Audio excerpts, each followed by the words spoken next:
Hi, I'm Sasha.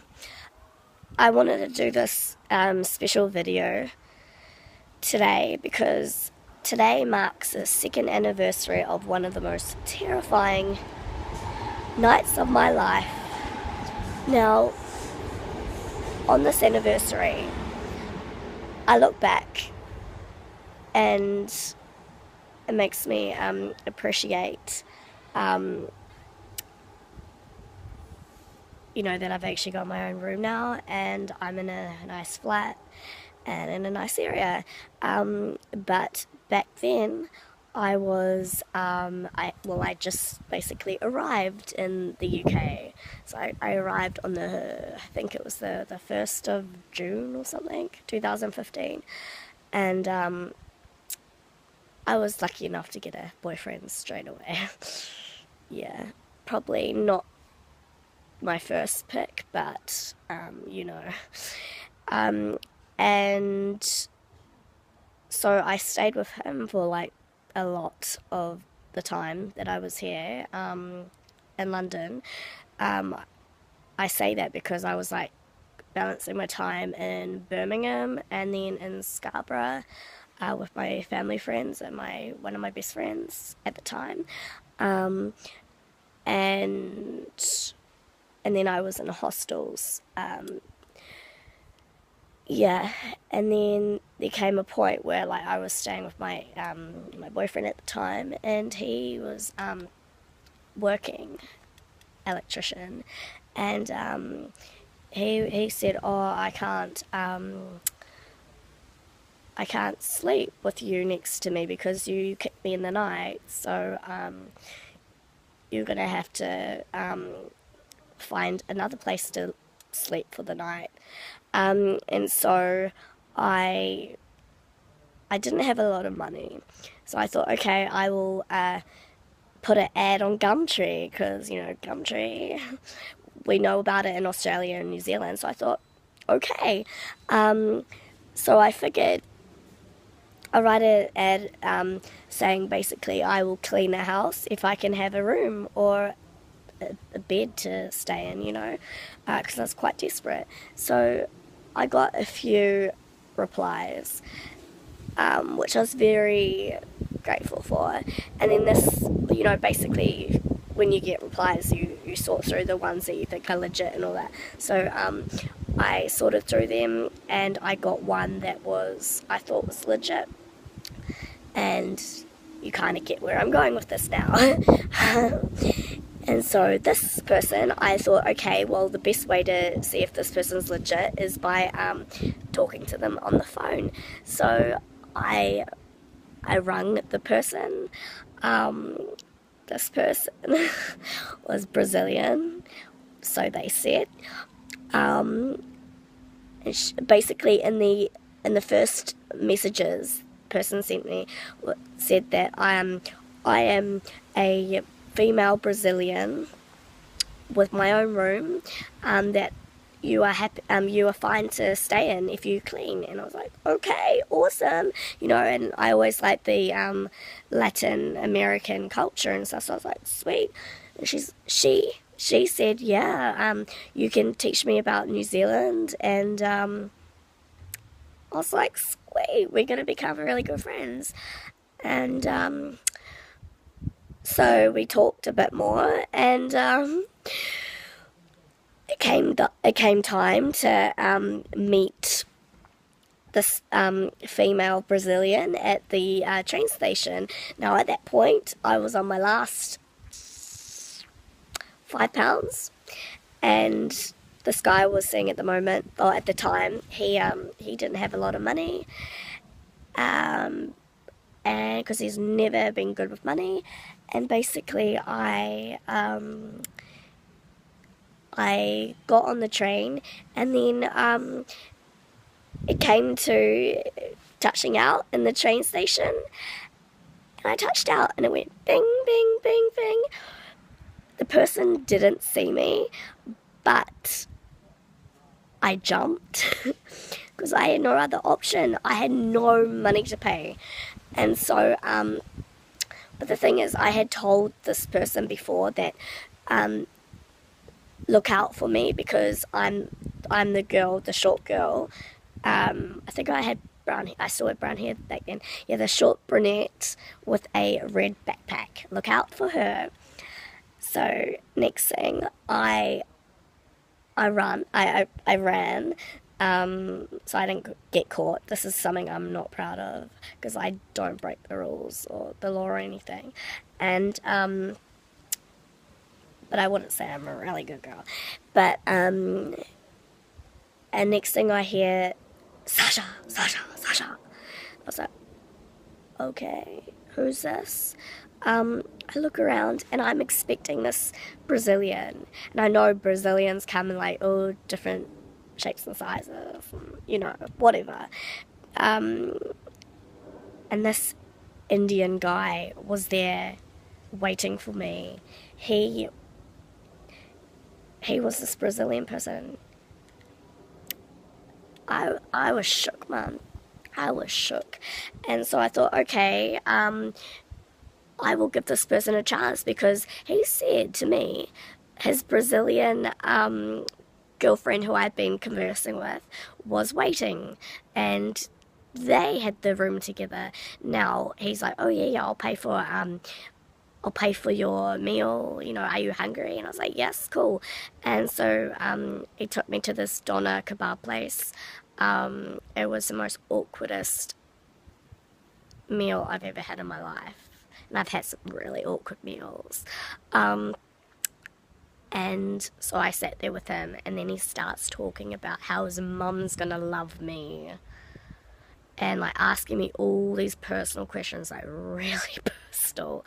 Like, do I have a boyfriend? What was the first age I had sex and stuff? And I was like, oh my god, what is happening? And then he started telling me about his family. And I started freaking out. I was thinking, okay, how am I going to get out of this? Because I'm quite streetwise, and I thought, okay, well, I'm going to hint to this the guy at the doner kebab that this is not right. You know, like I'm gonna like really hint that I'm scared to this guy, the waiter, and hopefully he gets it. Now he kind of got it, but then this Brazilian girl was like, oh, I'll come and show you. Are you ready? I'll come and show you the room. And I was like, okay. But I need to mention, the whole time I had my phone and I was tapping it going, oh, my boyfriend's messaging me. My boyfriend's messaging me. Oh, no. Blah, blah, blah. I shouldn't say his name, but Alan won't be happy. And trying to really hint my case, you know, that I had a boyfriend. And then he didn't want to hear it.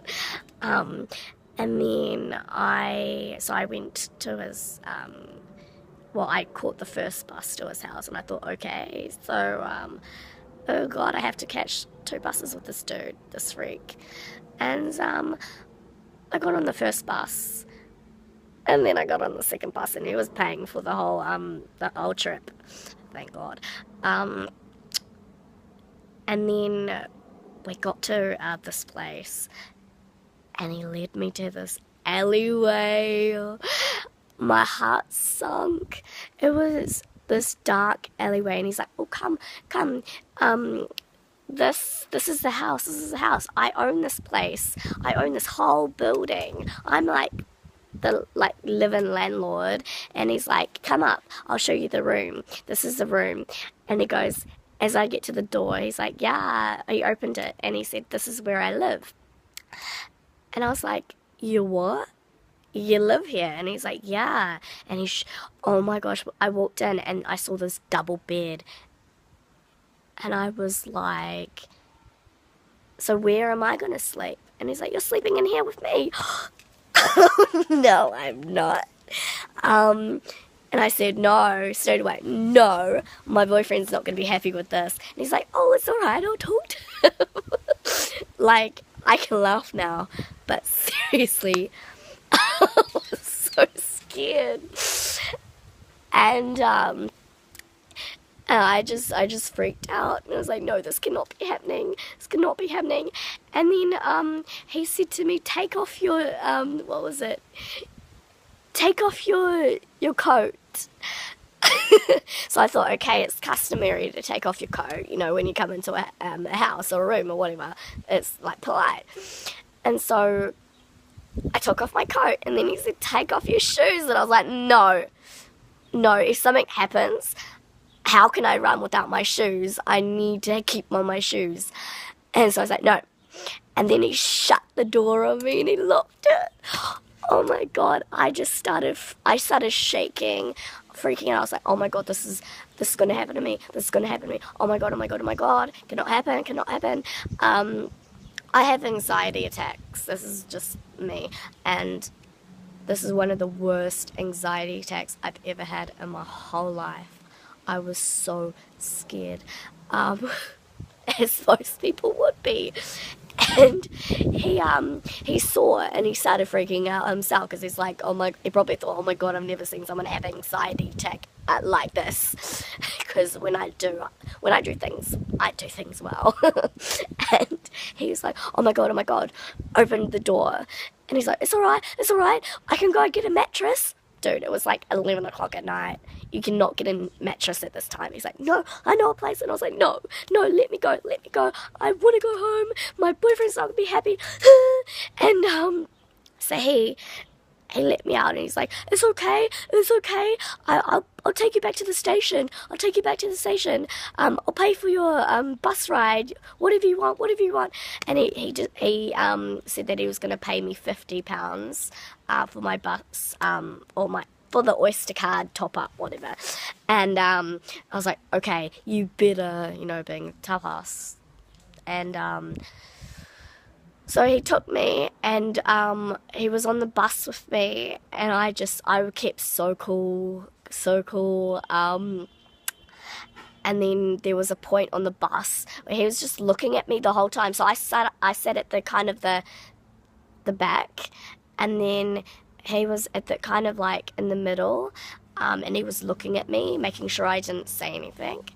And then I was like, no, he's trying to control me. No, this is not going to happen. So I just couldn't help it. I started bawling my eyes out, and like no one cared. No one asked me what was wrong. And so we got off the bus, and I was just crying. And then one of my friends, the best friend at the time, she rang me, and she's like, oh my God, because I was also texting some of my best friends, and I was like, oh my God, help me. And of course my boyfriend at the time was asleep, so and one of them rang me, and she's like, what's wrong? And I told her, and a few people heard me, didn't interact with me whatsoever. And so basically my friend told me what to do. She's like, oh, in the morning I'm gonna come to Scarborough, you're gonna stay with me, which never happened, and that's why we're not friends anymore. Not because like I was upset with her, it's because she said I wouldn't do the same for her when there's been so many times I've let her stay in my house. But anyway, that's not the story. And we got to the train station, and it was like 1 o'clock at this point, and I don't know how 2 hours went past, but it did. And I was like, because this was at the point where there was no 24-hour trains. And so I was freaking out, thinking, oh God, I've never been homeless, like sleeping on the street. What do I do? And he was following me, like where I was walking. He was following me, and I was thinking, shit.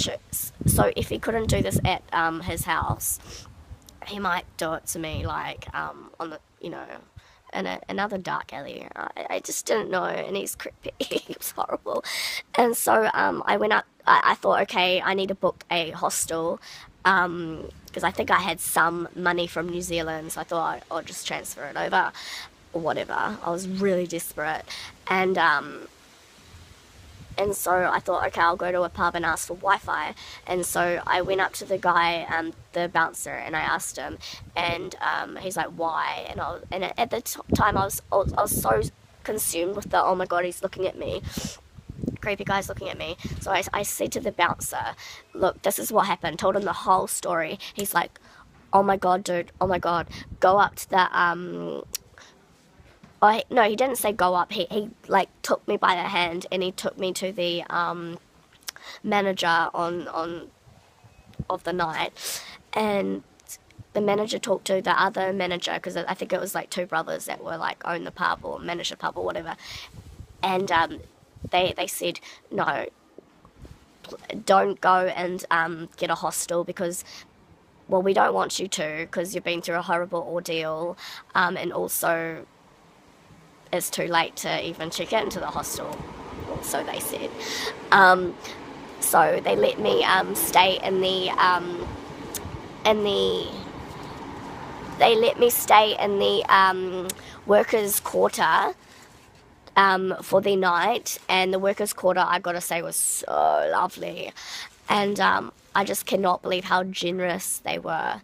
So my point, this was like one of the most horrible nights of my life, and I'm so glad nothing actually happened, but my point is, it's not about checking who you converse with on the internet, because I really was careful. My lesson that I want everyone to heed is that if someone really needs a room and you know the person, even if it's just a small piece on the floor, give them a room. Help them, or else they could be sexually assaulted or something worse. Be a decent human being. It's not hard. Just do it. Peace out. Peace and love.